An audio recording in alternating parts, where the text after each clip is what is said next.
शांति। ओम शांति। ओम शांति।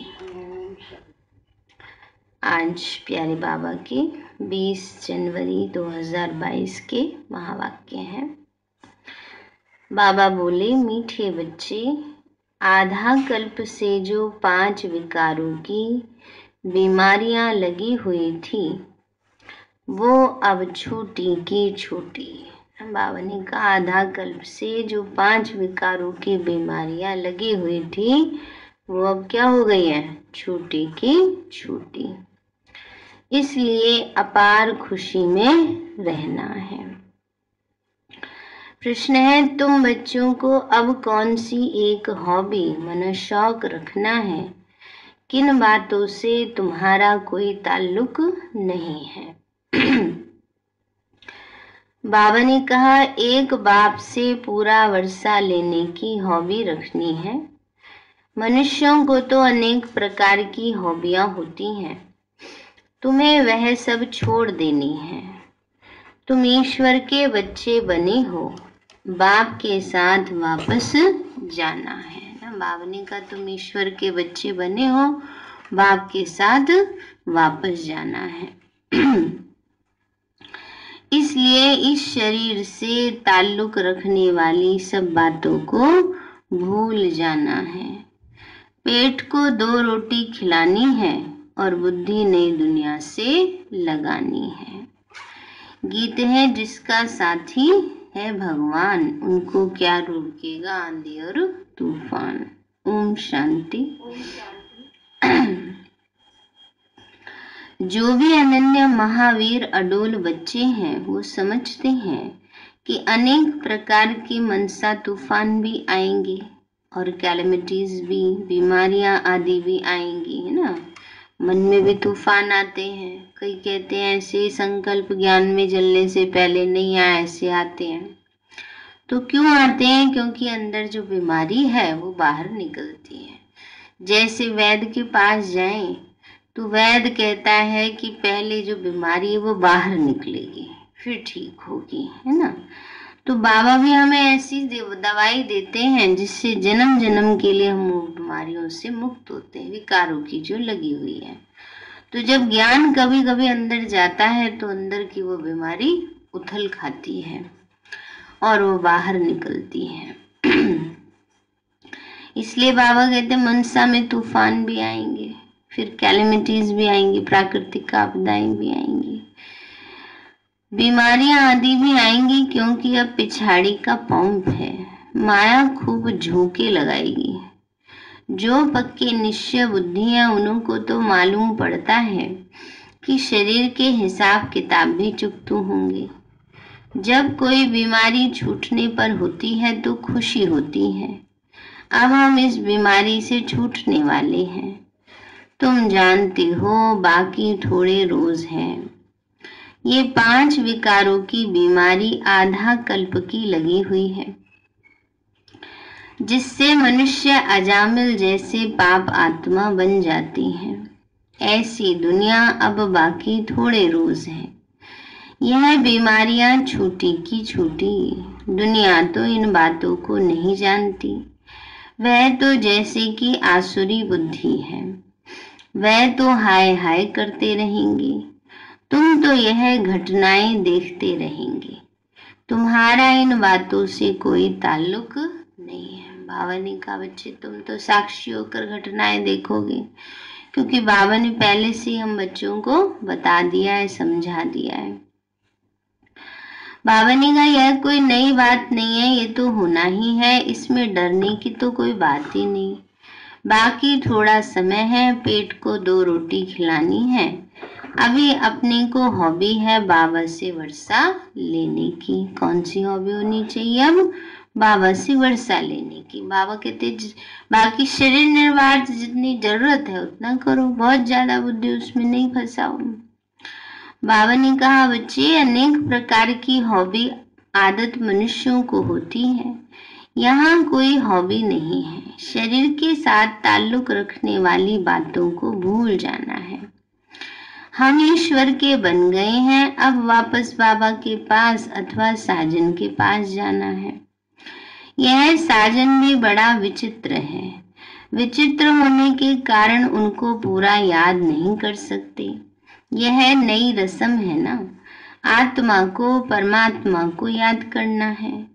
ऐसे तो कभी याद किया ही नहीं। आधा कल्प से सतयुग में सिर्फ इतना समझते हैं कि हम आत्मा हैं, बस, और कोई ज्ञान नहीं। हम आत्मा एक शरीर छोड़ दूसरा लेंगे। यहाँ तो आत्मा और परमात्मा बना दिया है। परमात्मा सर्वव्यापी कह देते हैं ना, बाबा ने कहा यहाँ तो आत्मा को ही परमात्मा बना दिया, परमात्मा को सर्वव्यापी कहते हैं। अभी यह पुरानी दुनिया जैसे कि तुम्हारे लिए है ही नहीं। बुद्धि नई दुनिया से लगी हुई है। जैसे कोई नया घर बनता है तो बुद्धि पुराने घर से निकलकर नए में लग जाती है।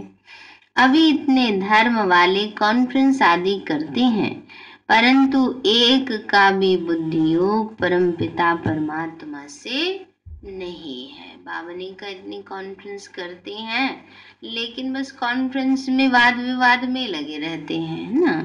परमात्मा से बुद्धि योग जुड़ेगा कैसे, इस बात का किसी को अनुभव नहीं। तो बाबा हम बच्चों को कराते हैं। बाबा ने कहा बच्चे, अभी तुमको सिखलाने वाला बाप मिला है, वही ज्ञानेश्वर और योगेश्वर है। ईश्वर जो अपने साथ योग लगाना सिखलाते हैं। ज्ञानेश्वर माना ईश्वर में ही ज्ञान है, वही ज्ञान और योग सिखा सकते हैं। जिनको पक्का निश्चय है वह तो समझते हैं कि इस दुनिया में हम थोड़े समय के लिए हैं, हमको अब वापस जाना है। जैसे नाटक में एक्टर्स को मालूम पड़ जाता है बाकी थोड़ा समय है, फिर हम घर जाएंगे। घड़ी को देखते रहते हैं। तुम्हारी है ये बेहद की घड़ी। तुम जानते हो ये अंतिम जन्म है, तो तुमको वह बड़ी खुशी होनी चाहिए कि हमको यह पुराना शरीर छोड़ विश्व का प्रिंस और प्रिंसेस बनना है। हमारे मम्मा बाबा भी जाकर प्रिंस प्रिंसेस बनेंगे। बच्चों को भी अच्छी दौड़ी लगाकर विजय माला में नजदीक नंबर में आना चाहिए। बाबा ने कहा तेज दौड़ी लगाओ, है ना। कैसे, शरीर से दौड़ लगानी है कहीं पुरुषार्थ में। तो बाबा कहते हैं फिर विजय माला में नजदीक में नंबर आ जाएगा। बाबा से कोई पूछे तो बाबा बतला सकते हैं। तुम्हारी चलन ऐसी है जिससे दिखाई पड़ता है कि तुम बरोबर विजय माला में नजदीक आ जाएंगे। खुद को भी मालूम पड़ जाता है हम कहाँ तक पास होंगे। कोई तो समझते हैं हम कभी भी पास ही नहीं होंगे। भले बाबा का बच्चा हूँ, सब कुछ सरेंडर किया है, बाबा की गोद में बैठा हूँ, परंतु धारणा नहीं है तो ऊंचा पद मिल न सके। जो गृहस्थ व्यवहार में रहकर सर्विस कर रहे हैं वह यहाँ रहने वालों से भी अच्छा पद पा सकते हैं ना। बाबा ने का जो गृहस्थ व्यवहार में रहकर भी अच्छी सर्विस करते हैं तो पद तो सारा पुरुषार्थ पर है ना। और देखने में आता है वो बहुत तीखे जा रहे हैं। सिर्फ साथ में रहने से थोड़ा फायदा होता है। बादल सागर के पास आए भरे और फिर गए बरसने। मुरली तो सब तरफ जाती रहती है। मुरली सुनकर फिर सुनाते भी हैं। बहुत सर्विस करते हैं, वह अच्छा पद पा लेते हैं। मेहनत है, यहाँ मेहनत नहीं होती तो गिर पड़ते हैं। सारा मदार पुरुषार्थ पर है। अपनी नब्ज भी आपे ही देखी जा सकती है। अपनी नब्ज देखना माना अपने आप की चेकिंग अपने आप कर सकते हैं कि कैसा हमारा पुरुषार्थ, उस अनुसार कैसा पद मिलेगा। समझ सकते हैं इस पुरुषार्थ से मैं क्या पद पाऊंगा। अब पुरुषार्थ कर ऊंचा पद नहीं पाया तो कल्प कल्पांतर ऐसे पद होगा। ये है बेहद का ड्रामा। अपने को अब बेहद की बुद्धि मिली है। ड्रामा के आदि मध्य अंत को जानना ये बड़ा मजा है। परंतु क्या, माया के तूफान ऐसे हैं जो कुछ न कुछ उल्टा करा ही लेते हैं। अच्छे अच्छे बच्चों को माया जीत लेती है। आगे चलकर वृद्धि भी जास्ती होगी, तुम्हारा नाम बाला होगा। अब दिल्ली में रिलीजियस कॉन्फ्रेंस होती है। कॉन्फ्रेंस में समझाने की बड़ी अच्छी बुद्धि चाहिए, बहुत अच्छी पढ़ी लिखी चलनी चाहिए। हेड्स जो होते हैं उनको पहले छोटी कमेटी होती है, फिर बड़ी कॉन्फ्रेंस बुलाते हैं। पोप आदि का पहले से सब प्रबंध किया जाता है ना, कॉन्फ्रेंस में इनवाइट करने वालों को भी पहले से बता दिया जाता है, इन्फॉर्म किया जाता है। तो बाबा कहते हैं बच्चे, पोप आदि को भी पहले से प्रबंध किया जाता है, यह भी कॉन्फ्रेंस में बहुत ख्यालात करते हैं। तो ऐसी कॉन्फ्रेंस में बड़े बुद्धिमान बच्चे चाहिए, जो बड़े बड़े समझदार हैं, उनको जाकर समझाना चाहिए। पहले तो ये बात निकालो कि हेड कौन है। अब बाबा भी आया हुआ है, इनके पहले तो किसी को भी देवी देवता धर्म का पता ही नहीं था। अभी खुशी होती है कि देवी देवता धर्म का भी हेड है। जो ज्ञान में परिपक्व हुए हैं वो समझते हैं। अभी हम इन्हों से पूछ सकते हैं, बताओ सब धर्मों में ऊंचा धर्म कौन सा है। उनको ही हेड बनाना चाहिए। तो तुम भी के हो सबसे हेड, तुम जगत माताएं हो। मर्तबा भी माताओं का है। दिखाते हैं कुमारियों ने बाण मारे भीष्म पितामह आदि को। तो इन कुमारियों के आगे तो सबको आना है, तो यह समझाना पड़ता है कि ऊंचे ते ऊंचा कौन है। फिर समझ जाएंगे कि सर्वव्यापी का ज्ञान तो झूठा है। बाबा ने कहा मुख्य बात समझानी पड़ती है कि ऊंचे ते ऊंचा कौन है। फिर बाबा कहते हैं ये बात समझ में आ जाती कि सर्वव्यापी नहीं है परमात्मा। अभी तुम हो युद्ध के मैदान पर, बाप का परिचय देना है। तुम्हारे लिए कोई नई बात तो है नहीं, क्योंकि परिचय है तो देना सहज है। नहीं पता हो बात बतानी मुश्किल होती है। अच्छे अच्छे जो बच्चे हैं उन्हों को नशा चढ़ा हुआ है। ये पाठ तो अनेक बार हमने बजाया है।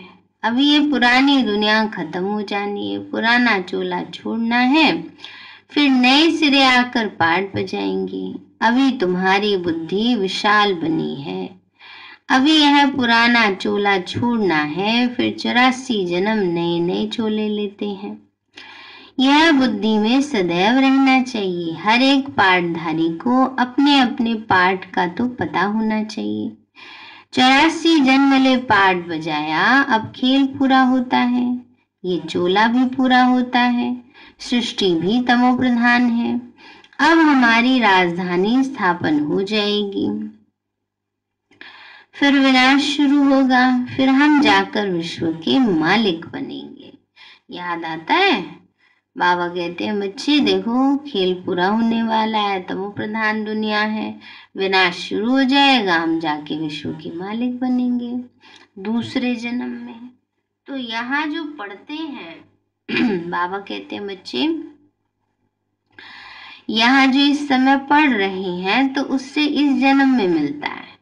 तुमको फिर वह याद आया कि हम जाकर दैवी जन्म में फिर क्षत्रिय जन्म लेंगे। यह बुद्धि में टपकना चाहिए, तभी खुशी का पारा चढ़ा रहेगा। जो अच्छे पुरुषार्थी होंगे उनकी बुद्धि में ऐसी ऐसी बातें चलती रहेंगी। बाबा ने समझाया है कर्म तो करना ही है, फिर अपने याद के चार्ट को भी बढ़ाना है। बढ़ाया या उतना का उतना ही है, ये 3 दिन करना था बस उसके बाद भी कंटिन्यू रखा है तो बाबा ने कहा अपना चार्ट भी बढ़ाना है। रात का टाइम अच्छा है, इसमें कोई थकावट नहीं होती। सारा समय उस अवस्था में नहीं रह सकते, फिर तूफान आते हैं, वो थका देते हैं। बाबा कहते तूफान थका देते हैं, वैसे नहीं थकते हैं। ना चाहते भी तूफान आ जाते हैं ना, मनसा में तूफान आते हैं। यह थकावट करेंगे, बाकी बाप को याद करते रहेंगे, टॉपिक आदि निकालते रहेंगे तो उसमें माथा और ही भरपूर हो जाएगा। यह बाबा का अनुभव है। तूफान तो बहुत आएंगे, जितना रुस्तम बनेंगे उतना माया जास्ती पछाड़ेगी। ये एक लॉ है। बाबा कहते हैं माया बड़ी बलवान है, क्योंकि उनका राज्य अभी जाना है तो खूब तूफान मचाएगी। उनसे डरना नहीं है। शरीर को कुछ होता है वो भी कर्म भोग है, इसमें घुटका नहीं खाना है। पिछाड़ी का शरीर है, बाकी थोड़ा समय है।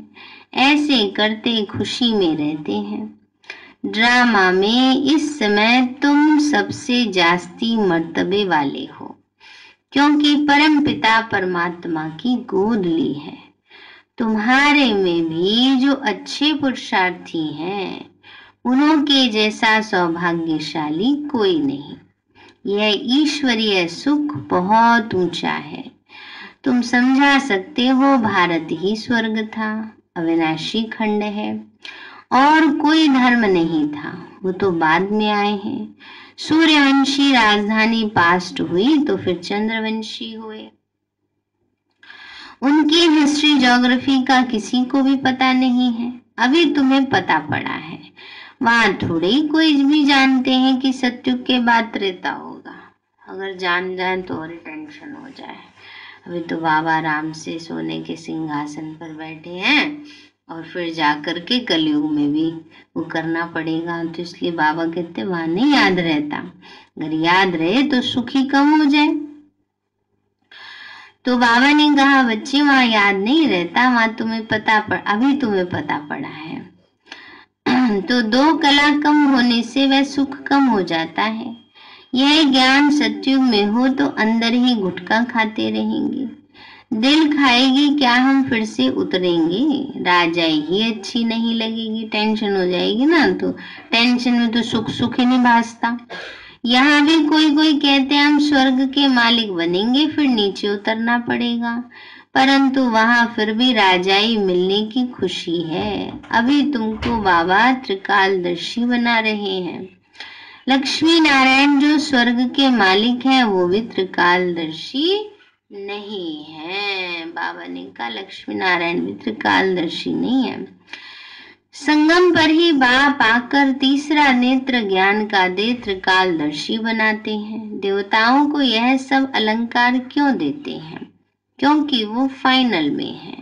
ब्राह्मण तो गिरते और चढ़ते रहते हैं, उनको अलंकार कैसे दे सकते हैं? शोभते ही नहीं है। आज सुदर्शन चक्र फिरा रहे हैं, कल प्रदर्शन, कल तो छोड़ो, एक ही मिनट के अंतर में प्रदर्शन चक्र फैलाने लगते हैं। अभी शंख ध्वनि बज रही है, थोड़ी देर बाद गपोर शंख बजाने लगते हैं। गपोर शंख जानते किसको कहते हैं? गप मारना। बेवजह की फालतू की बातों में चले जाते हैं। तो इसलिए बाबा कहते हैं बच्चे देवताओं को अलंकार दिए हैं क्योंकि वो संपूर्ण है। ब्राह्मण तो कभी ऊपर नीचे अवस्था होती रहती है। बाबा ने कहा शोभते ही नहीं है। ड्रामा में कितना वंडरफुल राज है। सुदर्शन चक्रधारी ब्राह्मण ही है। इस ज्ञान से ही तुम देवता बनते हो। इस समय तुम सुदर्शन चक्रधारी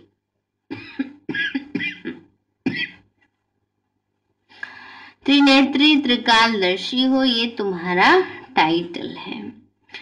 ये सब बातें समझने और समझाने की हैं। पहले पहले बाप का परिचय देना है। परम पिता परमात्मा से आपका क्या संबंध है?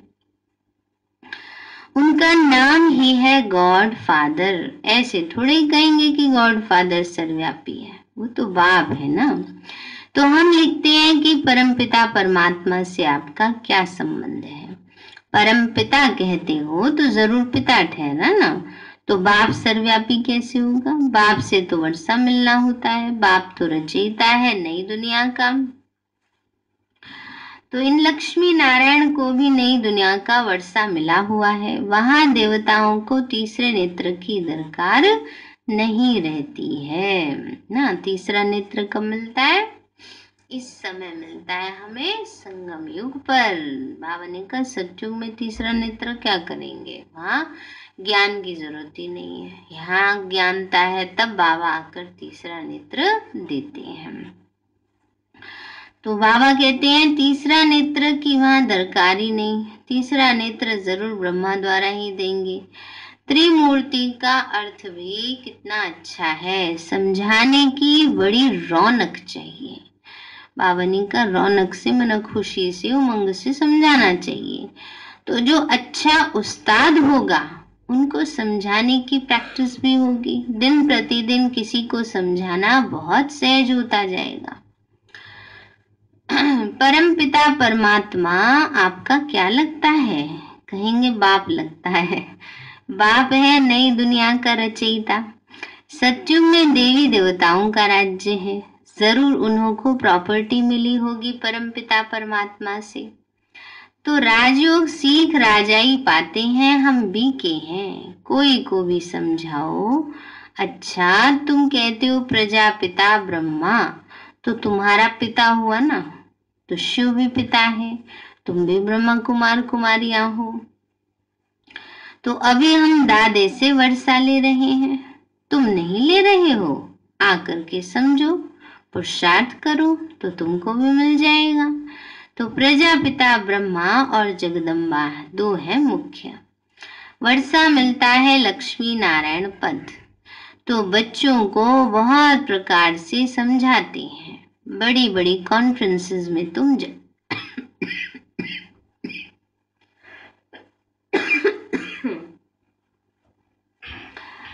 बच्चे जाओ तो नाम वाला हो। हमारी बात ही ज्ञान की है, दूसरी सब बातें भक्ति की हैं। ज्ञान से हमको अथॉरिटी है कोई से भी पूछने की, परंतु समझने वाले को भी झट समझते नहीं, बखेरे बहुत करते हैं। समझ जाए तो सारी आबरूई चट हो जाए। लिखा हुआ है कुमारियों ने भीष्म पितामह को जीता, ये होना है। ड्रामा में ये पार्ट है जरूर, है ना। बाबा ने का इस समय जो भीष्म पितामह ना बड़े बड़े महामंडलेश्वर बैठे हैं, तो बाबा कहते हैं क्या होता है, ज्ञान के तीर ऐसे उनको लगते हैं जो घायल हो जाते हैं, रियलाइज करते हैं बात तो सही है। उसको कहा गया है कि भीष्म पितामह को कुमारियों ने बाण मारे, तो ज्ञान बाण की बात है। अच्छा मीठे मीठे सिक्के लदे बच्चों प्रति माता पिता बाप दादा का याद प्यार। गुड मॉर्निंग रूहानी बाप की, रूहानी बच्चों को नमस्ते। रूहानी हम बच्चों की, रूहानी माता पिता नमस्ते नमस्ते बाबा नमस्ते। धारणा के लिए मुख्य सार है, पहली बात, विजय माला में आने के लिए मम्मा बाबा के समान सर्विस करनी है, मुरली धारण कर फिर सुनानी है, चलन बड़ी रॉयल रखनी है। बाबा ने का मुरली धारण कर फिर सुनानी है, चलन बड़ी रॉयल रखनी है। दूसरा है अपनी विशाल बुद्धि से इस बेहद ड्रामा को जान अपार खुशी में रहना है। तूफानों से डरना नहीं है, ज्ञान मंथन से बुद्धि को भरपूर रखना है। वरदान दिया बाबा ने, विपरीत भावनाओं को समाप्त कर अव्यक्त स्थिति का अनुभव करने वाले सद्भावना संपन्न भव। विपरीत भावनाओं को समाप्त कर अव्यक्त स्थिति का अनुभव करने वाले सद्भावना संपन्न भव। बाबा बोले जीवन में उड़ती कला व गिरती कला का आधार दो बातें हैं, भावना और भाव। सर्व के प्रति कल्याण की भावना, स्नेह सहयोग देने की भावना, हिम्मत उल्लास बढ़ाने की भावना, आत्मिक स्वरूप की भावना व अपनेपन की भावना ही सद्भावना है। ऐसी भावना ही अव्यक्त स्थिति में स्थित हो ऐसी भावना वाले ही अव्यक्त स्थिति में स्थित हो सकते हैं। अगर इसके विपरीत भावनाएं हैं, है ना, बाबा ने कहा अगर इसके विपरीत भावना है, बाबा ने बताया ना कौन कौन सी, कल्याण की, स्नेह सहयोग की, हिम्मत उल्लास की, आत्मिक भाव की। अगर इसके विपरीत माना दैहिक भाव है, व्यर्थ भाव है, अकल्याण का भाव है, तो बाबा कहते हैं बच्चे, व्यक्त भाव अपनी तरफ आकर्षित करता है। किसी भी विघ्न का मूल कारण यह विपरीत भावनाएं हैं ना। विपरीत भावनाएं तो सब समझते हैं ना, ईर्ष्या, द्वेष, घृणा, बदले की भावना, है ना, मैंपन, ये सब विपरीत भावनाओं में आते हैं। स्लोगन है, सर्वशक्तिमान बाप जिसके साथ है, माया उनके सामने पेपर टाइगर है। सर्वशक्तिमान बाप जिनके साथ है, माया उनके सामने पेपर टाइगर है। फिर है, लवलीन स्थिति का अनुभव करो। बाबा ने कहा जिससे प्यार होता है उसको जो अच्छा लगता है वही किया जाता है। तो बाप को बच्चों का अपसेट होना अच्छा नहीं लगता, इसलिए कभी भी ये नहीं कहो कि क्या करे, बात ही ऐसी थी इसलिए अपसेट हो गए। अगर बात अपसेट की आती है तो भी आप अपनी स्थिति अपसेट नहीं करना। और सारे हैं मीठे बच्चे, आधा कल्प से जो 5 विकारों की बीमारियां लगी हुई थी वो अब छूटी की छूटी, इसीलिए अपार खुशी में रहना है। प्रश्न है, तुम बच्चों को अब कौन सी एक हॉबी रखनी है? किन बातों से तुम्हारा कोई ताल्लुक नहीं? बाबा ने कहा एक बाप से पूरा वर्षा लेने की हॉबी रखनी है। मनुष्यों को तो अनेक प्रकार की हॉबियां होती हैं, तुम्हें ये सब छोड़ देनी है। तुम ईश्वर के बच्चे बने हो, बाप के साथ वापस जाना है, इसलिए इस शरीर से ताल्लुक रखने वाली सब बातों को भूल जाना है। पेट को 2 रोटी खिलानी और बुद्धि नई दुनिया से लगानी है। अच्छा, 2 की बजाय 3 खा लेना। कभी एक को बाबा ने कहा 2 ही रोटी खानी है। तो इसलिए बाबा कहते हैं बुद्धि नई दुनिया से लगाने। गीत है, जिसका साथी है भगवान उसको क्या रोकेगा आंधी और तूफान। और आज सभी 10:30 बजे देखेंगे, अपने सभी फोन्स को ऑन करेंगे। जिनके खुद के पास नहीं है वो अपना ले लेंगे किसी से, घर परिवार में तो किसी न किसी के पास हो गई ना, तो उनसे लगवा लेंगे। प्रधानमंत्री जी आज हमारा जो प्रोग्राम होने वाला है स्वतंत्रता के 75 वर्ष वाला अमृत महोत्सव से स्वर्णिम भारत की ओर,